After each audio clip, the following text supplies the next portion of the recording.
On one hand, it seems like all this is top-heavy with Venetian and Italian, but this is part of the culture they had, the Jewish culture. So when they spoke Judeo-Italian, it was in a Venetian dialect. So for hundreds of years, they lived under Venetian rule. So the Venetian period in Corfu was from 1386 to 1799.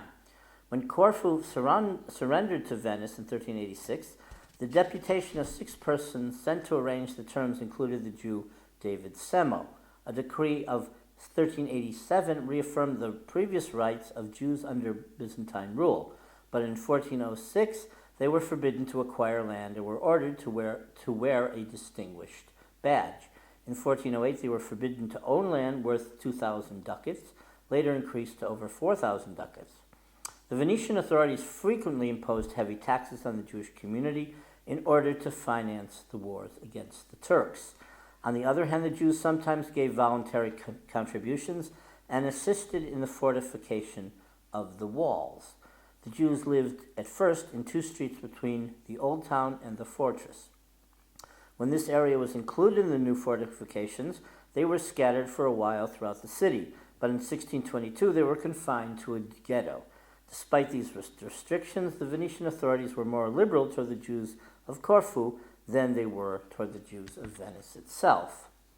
During the 16th century, there were 2 congregations in Corfu, that of the Romaniotes, who preserved the ancient Byzantine rite, known as Minhag Corfu, and that of the Italians. In the course of time, the Italian community was enlarged by Jews from Apulia, Spanish exiles, Portuguese Marranos, and Ashkenazim, who ultimately adopted the Sephardic rite. Sephardic rabbinical authority and political advisor Don Isaac Abravanel was in Corfu for a very short time, and I think he wrote a commentary on the Book of the Prophets. Relations between the 2 communities did not always run smoothly. The Romaniot community enjoyed special privileges and objected to the right of permanent residence being granted to the Italian Jews. Between 1662 and 1664, all Jews of Corfu received equal status. Each of the communities had their 2 overseers, called the Syndiki, 2 kashrut supervisors, and 2 parnasim. In 1563, the traveler Elijah of Pizarro reported that the Italians constituted the majority of the Jewish colony in Corfu. They imposed their language on all the Jews of the island, most of whom spoke the Apulian dialect interlaced with Greek words. In 1522, there were about 200 Jewish households, in 1558 about 400, and in 1663 500. The Jews of Corfu engaged in dyeing, leather tanning, money lending, trading, and the brokerage of goods between Venice and the Levant. The Jewish merchants of Corfu were granted privileges not granted to those of Venice itself. A New Testament in Judeo-Spanish was printed in Corfu in 1829, no doubt for missionary purposes. Hebrew printing by Jews began in 1853 and continued until 1896. Of 14 items published, 13 were by Joseph Nachamuli, who also supplied a Greek translation of some of the liturgical items. The British period was from 1815 to 1864. The Jews deteriorated under this period. They were excluded from public office and disenfranchised, and Jewish lawyers were forbidden to plea in court. Judah Beavis, known for his support of the ideal of the return to Zion and of the Haskalah, the Enlightenment movement, was rabbi of Corfu from 1831. In 1855, the Jewish community comprised 4,000 people. Corfu was annexed to Greece in 1864. The local population, meaning the Greek Orthodox and some Catholics, maintained their old prejudice, and when equal rights were restored to the Jews upon the island's annexation to the Kingdom of Greece in 1864, riots broke out, causing a large exodus of Jews to Greece and Italy. Despite local Greek Orthodox hostility toward the local Jews, the latter had significant political weight in the city of Corfu. Numerous Jews who worked as lawyers and notaries enjoyed a high public profile. Councilman and international olive oil merchant Elias de Mordo was appointed as deputy mayor, and in 1870 was elected mayor of the city of Corfu. There was a famous large-scale blood libel in 1891.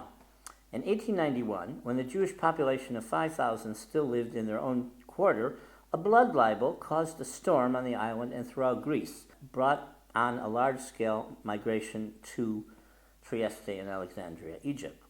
A 9-year-old Jewish girl, Rubena Sardis, was murdered by a local Greek Orthodox, but the Greeks orchestrated a murder of a Greek boy and blamed it on the local Jews.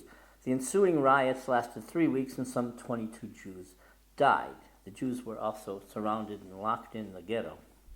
Foreign ships were sent to the island to quell the disturbances in light of the apathetic attitude of the Greek authorities. From then on, the Jewish community waned. Many Jews migrated to Trieste and Egypt. The local Alliance Israélite Universelle representative, the philologist Lazaros Bolelli, represented the Jewish community at the subsequent trial, which ended in a mockery in light of the acquittal of the perpetrators. Bolelli did not find his place in academia in Greece and eventually migrated to London, where he became a professor of linguistics. He also wanted to establish a chair in Jewish studies in Greece, which was not considered legal. Only recently in Salonika, maybe 4 years ago, did the government recognize the legal right to have a chair in Jewish studies. The French novelist Albert Cohen grew up in Corfu in the early 1890s and depicted the picturesque Jews of the island in many of his works.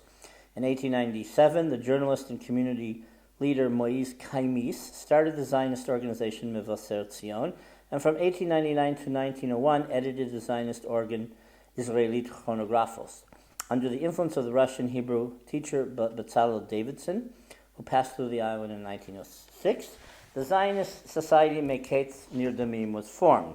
In 1913, Chaim Mizrahi formed the Zionist organization Tikvat Tzion, and in 1924, a new group called Theodor Herzl was formed, and it eventually affiliated with the Zionist revisionist movement.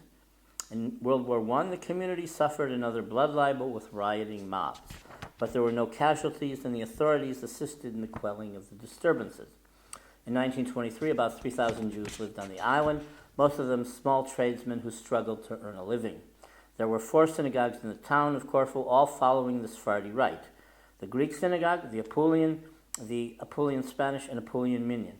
Now, why Sephardic rite? Because when the Jews came to Salonika from Spain and the Iberian Peninsula, they essentially became the hegemonic rabbinical authorities, and the prayer books changed to Sephardic prayer books, even amongst the Romaniot and Italian Jewish communities. In 1932, the Rabbi Judah Nechama, who came from Hebron, became the rabbi in Corfu, failed to persuade members of the Italian Chevra to accept leadership positions in the Jewish communal administration. Since they refused to accept the authority of the Greek Chevra, the Supreme Court in Athens ruled that each Chevra would remain separate from the communal organization. On the eve of World War II, the community numbered 2,000. Now, before Nechama, the chief rabbi of Corfu was an Ashkenazi Rabbi Abraham Schreiber, who was the grandson of the famous rabbi of Pressburg, the Chatam Sofer. He was much more liberal, though. In 1915, Chief Rabbi Schreiber, assisted by teacher Moises Kaimis, founded an evening school for the needy Jewish pupils to whom the community offered free meals. His efforts succeeded, and the number of pupils who attended rose from 30 to 230. In 1925, Rabbi Schreiber founded a rabbinical school. Today, the only synagogue left is the Scola Greca. There were 2 Romaniot synagogues and 2 Apulian ones. One was Apulian Spanish, and one was an Apulian Minyan. During the occupation by the Italians, 1941 to 43, there was relative quiet. The Germans occupied the island on the 27th of September 1943. On June 14th, 1944, 1,800 Jews were deported to Auschwitz. Before that, they had been arrested on June 6th.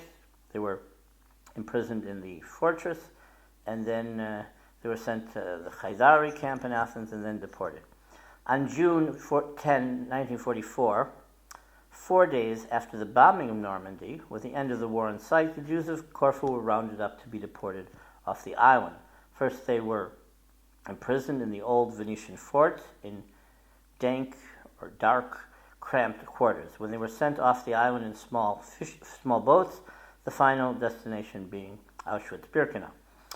Of the 1,795 Jews of Corfu who were deported, only 121 would survive. The mayor of the island issued a proclamation thanking the Germans for ridding the island of the Jews so that the economy of the island would revert to its rightful owners.